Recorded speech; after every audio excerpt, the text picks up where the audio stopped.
আজকে আমরা যে বিষয়টা নিয়ে কথা বলবো সেটা হলো ইসলামের রোজার বিধান এবং এর পেছনের তাৎপর্য। আমরা হাদিসে বর্ণিত তথ্যের ভিত্তিতে এর বিভিন্ন দিক বিশ্লেষণ করার চেষ্টা করব। আর আমাদের আলোচনার মূল প্রশ্নটা হল, রোজার বিধান কি শুধুই কিছু নিয়মকানুনের কঠোর অনুসরণ, নাকি এর আসল লক্ষ্য হল আত্মশুদ্ধি এবং আধ্যাত্মিক উন্নতি? এই আলোচনায় আমি বলতে চাই যে রোজার বিধানগুলো অক্ষরে অক্ষরে পালন করাটাই এর মূল ভিত্তি, আর এর মাধ্যমেই আল্লাহর সন্তুষ্টি পাওয়া সম্ভব। আর আমি মনে করি নিয়মকানুনগুলো একটা কাঠামো মাত্র। রোজার আসল উদ্দেশ্য হল এর ভেতরের আধ্যাত্মিক তাৎপর্যটা বোঝা এবং তাকওয়া অর্জন করা। ইসলামে রোজার প্রত্যেকটা নিয়ম কিন্তু খুবই সুনির্দিষ্ট। যেমন ধরুন, দেরিতে সেহরি খাওয়া আর সূর্যাস্তের সাথে সাথেই ইফতার করা। এগুলো তো নিছক কোনো সাংস্কৃতিক প্রথা নয়, বরং এগুলো নবী সাল্লামের সুন্নার একটা অংশ। আমরা হাদিসে দুটো ভিন্ন আজানের ঘটনা জানি, তাই না? বেলাল রাজিয়াল্লাহ এবং আবদুল্লাহ ইবনে উম্মে মাকতুম রাজিয়াল্লাহের ঘটনাটা ঠিক। বেলাল রাদিয়াল্লাহর আজানটা ছিল রাতের শেষ ভাগে, যা মানুষকে তাহাজ্জুদের জন্য জাগাতো আর সেহরির প্রস্তুতির জন্য একটা, বলতে পারেন, সতর্কবার্তা ছিল। কিন্তু আসল সময়সীমাটা নির্ধারিত হতো অন্ধ সাহাবী আবদুল্লাহ ইবনে উম্মে মাকতুম রাদিয়াল্লাহর আজানের মাধ্যমে, যেটা ঠিক সুবহে সাদিকের সময় দেওয়া হতো এবং পানাহার বন্ধ করার চূড়ান্ত সংকেত ছিল। এই দুটো আজানের যে ব্যবধান, এটাই তো প্রমাণ করে যে রোজার সময় পালনে 1 মিনিটেরও হেরফের গ্রহণযোগ্য নয়। এর পাশাপাশি দেখুন, ইচ্ছাকৃতভাবে রোজা ভাঙলে যে কঠিন কাফফারা অর্থাৎ প্রায়শ্চিত্তের বিধান দেওয়া হয়েছে, একাধারে 60টা রোজা রাখা, এই বিধানের কঠোরতা, রোজার পবিত্রতা এবং নিয়ম ভাঙার ভয়াবহতাকে খুব স্পষ্টভাবে তুলে ধরে। আমার মতে এই সুনির্দিষ্ট আর কঠোর নিয়মগুলোই একজন রোজাদারকে ধৈর্য, শৃঙ্খলা আর আল্লাহর আদেশের প্রতি নিঃশর্ত আত্মসমর্পণের শিক্ষা দেয়। আপনি নিয়মকানুনের গুরুত্বের কথা যা বললেন, তার সাথে আমি একদমই দ্বিমত করছি না। কিন্তু এগুলোকে যদি আমরা চূড়ান্ত লক্ষ্য বলে ধরে নিই, তাহলে এর মূল উদ্দেশ্য থেকে সরে যাওয়ার একটা বড় ভয় থাকে। আমার মনে হয় এগুলো হলো সেই লক্ষ্যে পৌঁছানোর একটা উপায় মাত্র। আপনি সময়ের কঠোরতার কথা বললেন, কিন্তু আচরণের কঠোরতার ব্যাপারে কি বলবেন?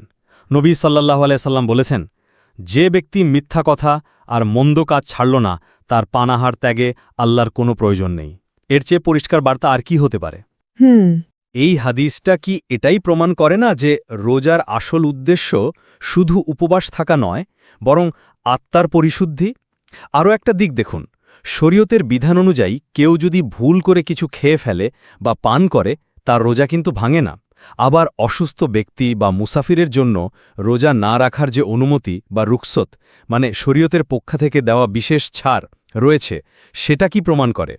এটা তো এটাই প্রমাণ করে যে আল্লাহ মানুষের ওপর তার সাধ্যের বাইরে কোনো বোঝা চাপিয়ে দিতে চান না। এই ছাড়গুলো রোজার শাস্তিমূলক দিকের চেয়ে এর আধ্যাত্মিক করুণার দিকটাকেই বেশি তুলে ধরে।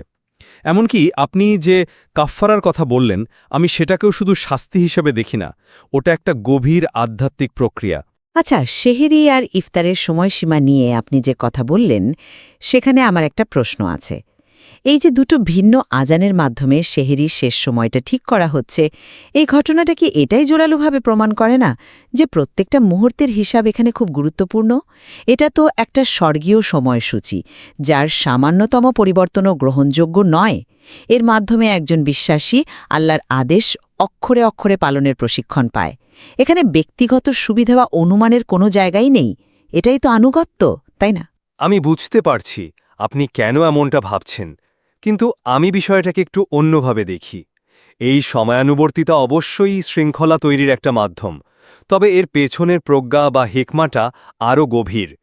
দেরিতে সেহরি খাওয়ার মাধ্যমে আমরা শেষ মুহূর্ত পর্যন্ত আল্লাহর দেওয়া রিজিক গ্রহণ করি, আর তাড়াতাড়ি ইফতার করার মাধ্যমে তার রহমতের প্রতি কৃতজ্ঞতা জানাই। মূল বিষয় হল উম্মার মধ্যে একটা ঐক্যবদ্ধ অনুশীলন তৈরি করা এবং এর মাধ্যমে যে একটা আধ্যাত্মিক পরিবেশ তৈরি হয় সেটা অনুভব করা। সময়টা এখানে একটা প্রতীক, আসল লক্ষ্য হল আল্লাহর উপর নির্ভরতা আর কৃতজ্ঞতা। যদি সেকেন্ড মিনিটের হিসাবটাই মূল হতো, তাহলে তো ভুল করে খেয়ে ফেললে রোজা ভেঙে যাওয়ার কথা ছিল, কিন্তু তা তো হয় না। আমি তো যুক্তিটা আকর্ষণীয়, তবে এই প্রতীকী তাৎপর্যের কথা বলতে গিয়ে আমরা যদি মূল নিয়মটাকেই শিথিল করে ফেলি, তাহলে তো এর ভিত্তিটাই দুর্বল হয়ে যায়। আপনার কথাই যদি ধরি উম্মার ঐক্যের কথা, সেই ঐক্য তো তৈরি হয় যখন কোটি কোটি মানুষ একই নিয়মের অধীনে একই সময়ে সেহেরি শেষ করে আর ইফতার শুরু করে। যদি প্রত্যেকে নিজের সুবিধামতো আধ্যাত্মিক তাৎপর্য খুঁজে সময় বদলাতে শুরু করে, তাহলে তো সেই ঐক্যই ভেঙে যাবে। নিয়মই এখানে ঐক্যের ভিত্তি। আমি তো নিয়ম পরিবর্তনের কথা বলছি না, আমি বলছি নিয়মের পেছনের উদ্দেশ্যটা বোঝার কথা। নিয়মটা পালন করার সময় যদি আমাদের মাথায় থাকে যে আমরা কেন এটা করছি, তাহলে সেই পালনটা আরও বেশি অর্থবহ হয়। আচ্ছা, আমরা বরং কাফফারার বিষয়ে ফিরে আসি। আপনি এটাকে একটা কঠোর প্রতিরোধমূলক ব্যবস্থা হিসেবে দেখছেন? হ্যাঁ, অবশ্যই। ইচ্ছাকৃতভাবে রোজা ভাঙার কাফফারা হিসেবে টানা 2 মাস রোজা রাখার বিধানটা দেখুন। এর কঠোরতা এটাই নিশ্চিত করে যে ইসলামের এই গুরুত্বপূর্ণ স্তম্ভকে কেউ যেন অবহেলা করতে না পারে।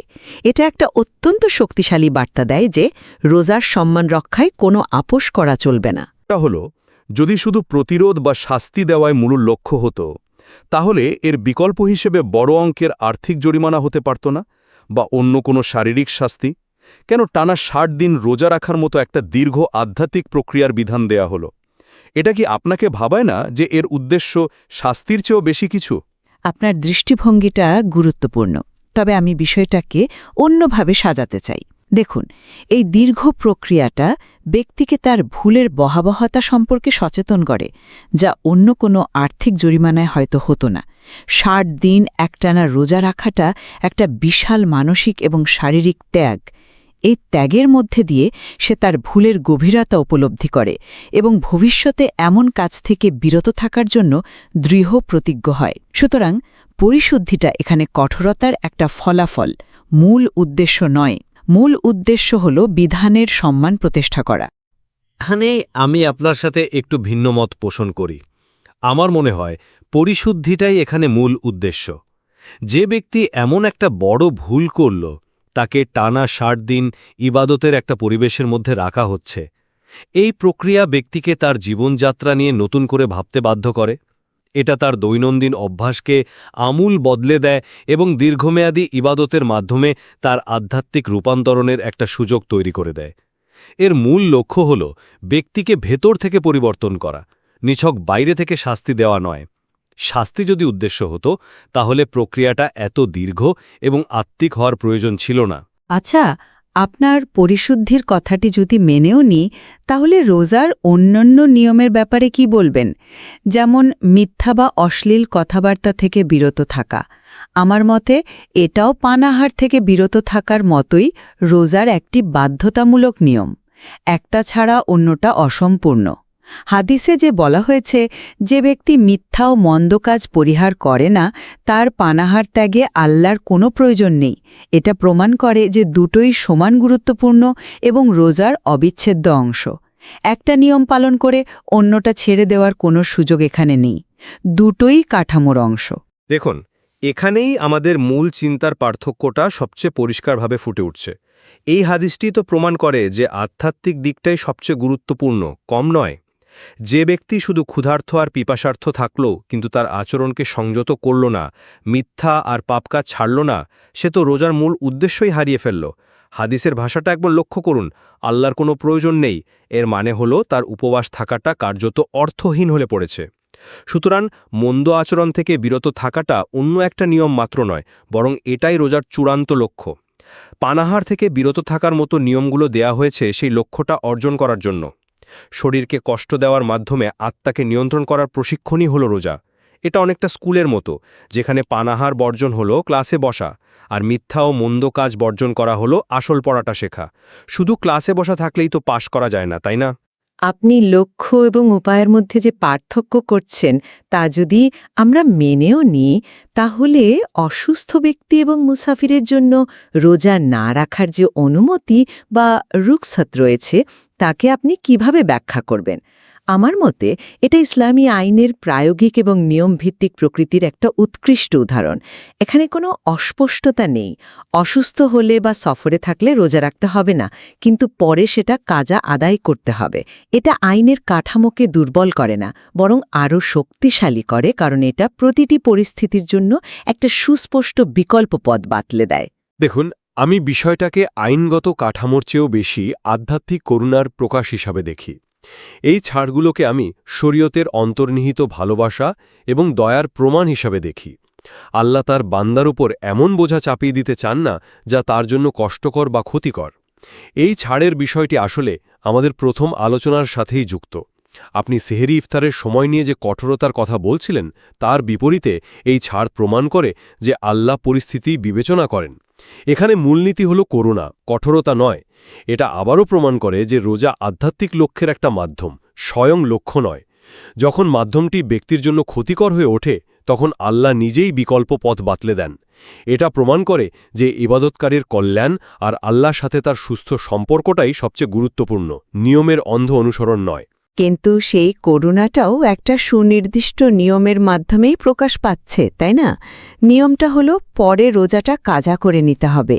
এখানে কিন্তু এমন বলা হয়নি যে তোমার কষ্ট হচ্ছে তাই রোজা মাফ করে দেওয়া হলো, বরং একটা নিয়মের পরিবর্তে আরেকটা নিয়ম প্রতিস্থাপন করা হয়েছে। অর্থাৎ কাঠামোটা কিন্তু সবসময় থাকছে।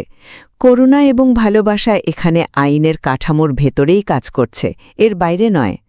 অবশ্যই নিয়ম আছে, কিন্তু নিয়মটার উদ্দেশ্যটা দেখুন। কাজা রোজার বিধানটা নিশ্চিত করে যে ব্যক্তি ইবাদতের ধারাবাহিকতা থেকে পুরোপুরি বিচ্ছিন্ন হয়ে না যায় এবং সে যেন সুস্থ হওয়ার পর আল্লাহর প্রতি তার দায়িত্ব পালনের সুযোগ পায়। এর মধ্যে এক ধরনের আধ্যাত্মিক দায়বদ্ধতা এবং ভালোবাসার সম্পর্কও আছে। এটা তো নিছক একটা আইনি লেনদেন নয়, এটা প্রমাণ করে যে সম্পর্কটাই আসল, আর নিয়মগুলো সেই সম্পর্ককে সুন্দরভাবে টিকিয়ে রাখার একটা মাধ্যম। আজকের আলোচনা থেকে আমার কাছে এটা আরও পরিষ্কার হল যে রোজার বিধানগুলো তাদের সমস্ত কঠোরতা আর সুনির্দিষ্ট কাঠামো সহ আল্লাহর প্রতি আনুগত্য প্রকাশ এবং আত্মশৃঙ্খলা অর্জনের জন্য অপরিহার্য। সেহরির সময় থেকে শুরু করে কাফফারার কঠোর বিধান পর্যন্ত প্রত্যেকটা নিয়মই একজন মুসলিমকে আল্লাহর আদেশের সামনে পরিপূর্ণভাবে আত্মসমর্পণের শিক্ষা দেয়। এই কাঠামোর আক্ষরিক অনুসরণ ছাড়া রোজার পূর্ণাঙ্গ সুফল পাওয়া আসলেই কঠিন। অন্যদিকে আমরা এটাও দেখলাম যে এই নিয়মগুলোর গভীরে একটা মহান আধ্যাত্মিক উদ্দেশ্য লুকিয়ে আছে।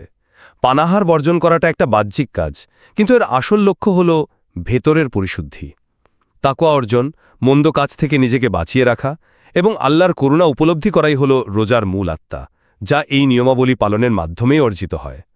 নিয়মগুলো হলো দেহ, আর আধ্যাত্মিকতা হলো তার প্রাণ। প্রাণ ছাড়া যেমন দেহ অর্থহীন, তেমনি আধ্যাত্মিক উদ্দেশ্য ছাড়া নিয়মগুলো নিছক প্রথায় পরিণত হতে পারে। নিঃসন্দেহে দুটো দৃষ্টিকোণই রোজার গুরুত্বকে ভিন্ন ভিন্ন দিক থেকে তুলে ধরে। বিধানের কঠোর কাঠামোর প্রতি সম্পূর্ণ আনুগত্য এবং এর পেছনের গভীর আধ্যাত্মিক তাৎপর্য অনুধাবন করা, এই দুয়ের মধ্যে ভারসাম্য স্থাপন করাই হয়তো একজন রোজাদারের আসল চ্যালেঞ্জ। ঠিক তাই, রোজার কাঠামোগত দিক এবং এর আধ্যাত্মিক তাৎপর্য দুটোই আসলে একে অপরের পরিপূরক। এই বিষয়ে আরও গভীর অনুসন্ধান এবং ব্যক্তিগত উপলব্ধির সুযোগ তো সবসময় থেকে যায়। কোনটি ভিত্তি আর কোনটি লক্ষ্য, এই ভাবনাটাই হয়তো আমাদের প্রত্যেককে নিজের রোজাকে আরও অর্থবহ করে তুলতে সাহায্য করবে।